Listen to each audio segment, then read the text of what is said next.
cost women more money than men.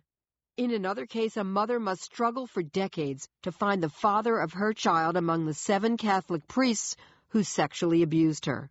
Other cases involve some well-known names, including O.J. Simpson, Michael Jackson, and Amber Fry. I will also tell you how I have fought back in my own life, how I overcame divorce, the inability to collect child support, rape, abortion, and political opposition. I can say from experience that fighting for your civil rights is difficult. It takes hard work, stamina, courage, resources, and a plan to win. Fight Back and Win, the message of this book, presents a powerful challenge to you. While you can't expect to win every battle, you can be sure that you'll never win if you don't fight. Some victories come quickly. Some take considerably longer. That's the way it is with civil rights. But unless somebody takes that first step on the moon, there will never be others who can begin to build a space station. So begins the journey toward justice, and a great adventure. Chapter 1. To conquer, you must first conquer yourself. My life lessons. My address is like my shoes. It travels with me. I abide where there is a fight against wrong. Mary Harris Mother Jones. I was born Gloria Rachel Bloom on July 3, 1941, an only child in a working-class home in southwest Philadelphia. My dad, Morris, was a door-to-door salesman with an 8th grade education. Selling fuller brushes and photo enlargements, he worked 12 hours a day, 6 days a week, and rarely had time to spend with me, except on Sundays. We never had a car. We lived modestly in a row house with a view of a stone wall. I always wanted to get beyond the stone wall in my life. My mother, Stella, was originally from Manchester, England. She didn't work outside the home, but devoted her life to me and was adamant that I get a good education. She had been forced to leave school in the 8th grade to support her family. Even though she was lighthearted and easygoing, my mother never seemed content about being a stay-at-home mom.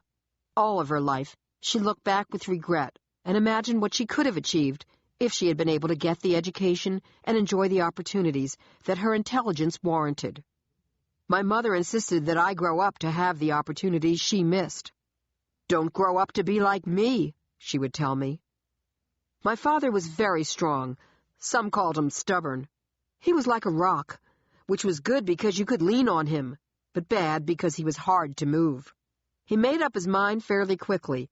He seldom talked, except to tell jokes. In order to challenge him, I had to be really strong and use my wits. My father agreed with my mother that I should have a career if I wanted it. He always told me I would be going to college. I wasn't supposed to worry about it. The money would be there. Even though they were poor, my parents tried to give me the best of everything. If we could afford only one ticket to a movie, my father would pay my way and wait for me in the park. I earned extra money by selling potholders that I made myself. I also sold new and used comic books and, of course, the old standby, lemonade. I was fairly successful at sales. Every birthday, I would ask my parents to put some money away for me, in case I ever needed it for a rainy day. I was fortunate to be accepted into an all-academic, all-girls public high school, the Philadelphia High School for Girls, also known as Girls High. It was like a private school. Many people believed that girls could receive a better education there than at the public co-ed high schools in Philadelphia, where more attention was paid to boys. To attend Girls High, a girl either had to have a high IQ or be at the top of her class. No one ever told me which category I'd qualified under, but I was excited to be admitted. I met my best friend, Fern Brown Kaplan, during my first week at school, and she remains my best friend to this day. The faculty of the school consisted mainly of women who emphasized the school's motto, "Winkit qui se winkit." She conquers who conquers herself. The vice principal once told us, "Girls, your husbands or your boyfriends will probably say to you, 'Send me to medical school or to law school or graduate school.' You just look them in the eye and say, 'No, you send me.'" It was truly a rebellious statement for that time. I remember all of us looking at each other as though somebody might burst through the door at any minute and arrest the vice principal for saying something that radical. I think for many of my classmates, she was their first exposure to a feminist. It wasn't mine. My father's cousin, Rachel Ash, was, as far as we know, the first female cardiologist at the Children's Heart Hospital in Philadelphia. I considered her a revolutionary. She never married and never had any children. In addition, she was the only woman I ever knew who didn't cook. We would see her about once a year, and during those visits, she would have food delivered to the house. Remember, there were very few takeout places in those days. Then serve it right out of the takeout containers. She didn't cook, and she didn't care. That was extraordinary to me. Aunt Rachel, as I called her, wasn't particularly interested in my mother and father.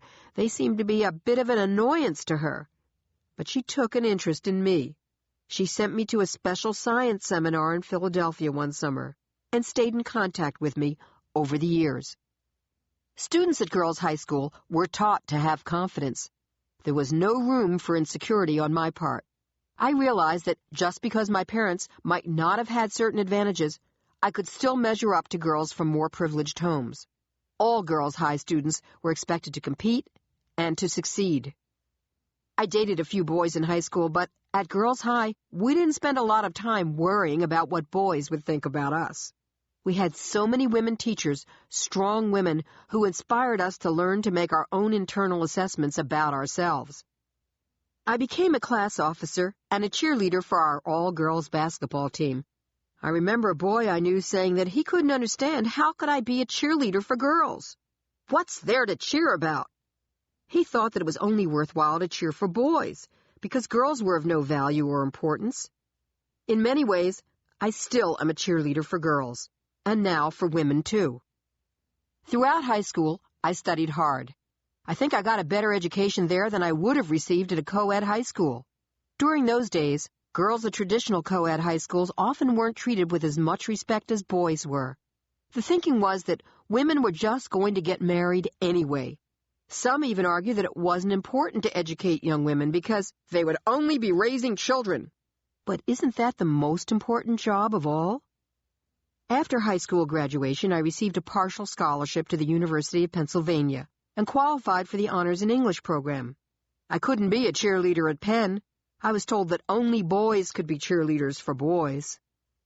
At a mixer during my first week of college, I met Peyton Bray, a tall, handsome, blonde, blue-blooded boy who swept me off my feet. He was brilliant and had a great sense of humor.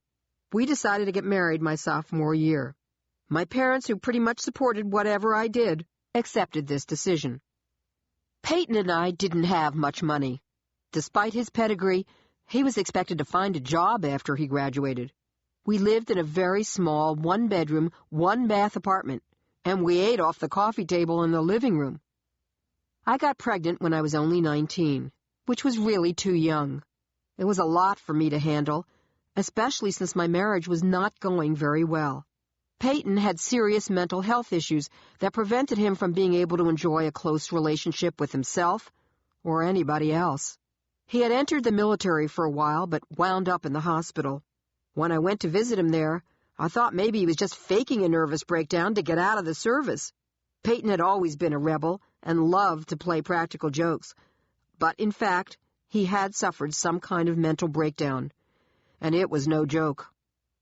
When I was about to give birth during my junior year, we couldn't afford to go to the hospital.